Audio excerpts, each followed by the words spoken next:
بسم الله الرحمن الرحيم. من قناة الهدف نهائي كأس مصر. يشهد ملعب استاد برج العرب مباراة النهائي بين الأهلي وطلائع الجيش في تمام الساعة 8 مساء غد السبت الموافق 5 ديسمبر. النادي الأهلي يسعى موسيماني المدير الفني للنادي الأهلي إضافة بطولة جديدة بجانب بطولة الدوري العام وبطولة دوري أبطال أفريقيا. يريد أن يضيف البطولة الثالثة للنادي. فريق الأهلي في حالة معنوية مرتفعة، وأضيف إلى الفريق مفاتيح لعب جديدة أمثال اللاعب طاهر محمد طاهر وناصر ماهر وأحمد توفيق وصلاح محسن وياسر ريان.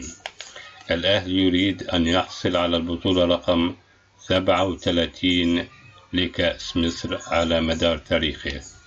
على الجانب الآخر، نادي طلائع الجيش يسعى طارق العشري المدير الفني لطلائع الجيش أن يتوج بالبطولة الأولى لطلائع الجيش، وأن يكمل مفاجآته بعد أن أقصى الزمالك وهزمه في الدور قبل النهائي 3-1.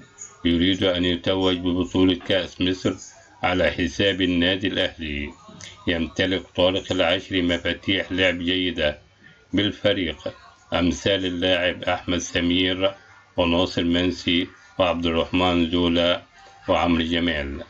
يسعى طارق العشري بالإطاحة بالنادي الأهلي وحصد البطولة الأولى لطلائع الجيش. يحكم المباراة. اختارت لجنة الحكام اللجنة الخماسية لاتحاد الكرة محمد الحنفي لإدارة المباراة. إن عجبك الفيديو فلا تنسى الاشتراك وتفعيل زر الجرس.